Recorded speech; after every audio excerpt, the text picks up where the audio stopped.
Good morning to you all, our honorable speakers and our delegates. It's, as Valentine said, it's a pleasure to welcome you all here. And what an amazing time to be African, don't you think? Or what an, right? And what an amazing time to, even if you're not from Africa, to be associated with Africa, right? I mean, let's think of the political changes that have happened, for example, in Zimbabwe, Angola, South Africa. And I'd be ill-advised if I did not give recognition to the positive ripple effects that the Marvel comic come box office hit Black Panther has had. So with that, I formally welcome you to the Oxford Business Forum for Africa 2018. As Val said, my name is Barati Mahloele, and I stand here representing a wonderfully diverse set of individuals. And we are all part of what we call the Oxford Business Network for Africa, here at Saïd Business School. Together with my fellow co-chairs, we are trusted with the mandate to advocate for business in Africa in terms of the opportunities, as well as the Africa growth story. We do this with our fellow classmates, the faculty, the diaspora, as well as the wider university. My fellow co-chairs for the Oxford Business Network for Africa are Valentine, as you met earlier, and she's from Kenya, Bayo from Nigeria, and Nobuhle from South Africa. For this forum in particular, the leadership team, in addition to Tammy and myself, are Femi and Tosin from Nigeria, and Lwandlegazi, Tatenda, and Yetunde from South Africa. Why do I mention all of us? We're clearly a diverse team. And why is diversity important? Well, firstly, seeing as we just had International Women's Day this week, I think the fact that we've got 80% women in our leadership team is a testament to the strong leadership that we have, to the strong female leadership that we have from the continent. So to all the senior business leaders in the room, those low representation stats, no excuse. We also represent the essence of what we'll be discussing here today. We are all different African consumers. We're all from different markets. We've worked and lived across various countries and cities around the world. We've evolved, we've changed our lifestyles, we've changed our tastes. We are the redefinition of the African consumer. The Economist says that consumer spending in Africa is forecasted to almost double over the next 10 years. They forecast that the number of countries that will have households which earn greater than $1,000 per person per annum will go from less than half to 75%. In addition to that, Africa has the fastest growing youth population. Now, with all of that, don't you think that just calls to an opportunity? Doesn't it call to the great potential that the continent has? Well, the naysayers disagree. They say the African story is overrated. They say that this new dawn is a myth, and that consumers are no more evolved than they were centuries ago. They say that the lack of infrastructure and intercontinental trade that is testament to the fact that Angola and Nigeria have to import their tomato paste, whereas we live in a continent that is rich with agricultural activity, is a testament to the failure of the continent. Dichotomy, right?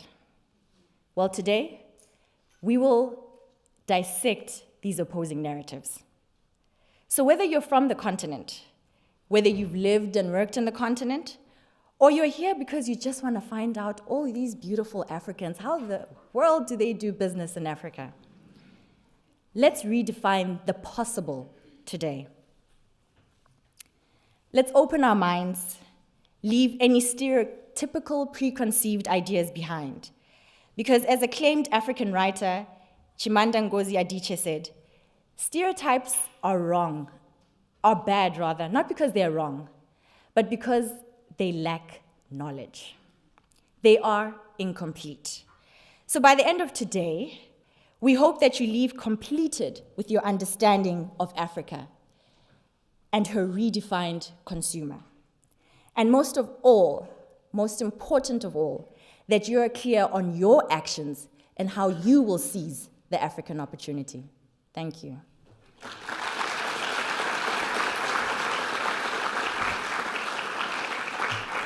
Now, without further ado, please, round of applause as we welcome our Dean, Peter Tufano.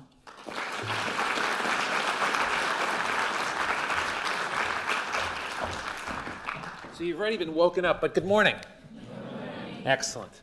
So I am thrilled to be here. This is one of the highlights of my year. And I really do mean that. And those are the kinds of things that deans would say easily. You know, we have a major commitment to Africa, and you'd imagine that's all press.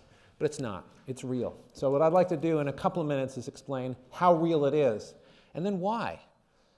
So how many of you are students here at Saïd Business School, or alumni from Saïd Business School? Excellent. In our class, we have 333 students this year. 42 of you are from Africa. That's about 12%. You might say, oh, most schools do that, but they don't. If you look at the GMAT exam last year, I have the numbers, they're hard to remember. In all of Africa, about 7,500 people took the GMAT exam, out of about 365,000 in the world. And so globally, Africans account for 1.7% of all MBA students. And we're at 12. Now, I spent a long time, as some of you know, at Harvard Business School. I'm very proud of my alma mater. It has 931 students this year. How many of them are Africans? You think 100? How many think 100 of the 933 would be Africans? 75? 50? 25? 20? The number is 16. The class is 3 times as big, and it's a third as large in terms of the absolute number of Africans in the class. So when we say that we're trying to make a serious commitment to this wonderful continent, we're not kidding. This is extraordinarily different than any other business school. This conference is, I think, one of the best conferences in the world. The fact that you have opportunities to go study in Africa, not only in treks, but in courses. The fact that you can combine an MBA with African American or African studies is unusual. And there's more to come. So why? Why a commitment here? Why are we doing this? It's really quite simple. MBAs will come of age in something like 25 to 30 years. So in 25 to 30 years, what fraction of the world's economic activity will take place in Africa or by Africans? Is it 1.7%? Is it 2%? No. Maybe it's more than 10%, but 10% was a nice round number that I could announce about 4 years ago. And within 1 year, our tremendous staff, led by Tammy back there, big hand for Tammy,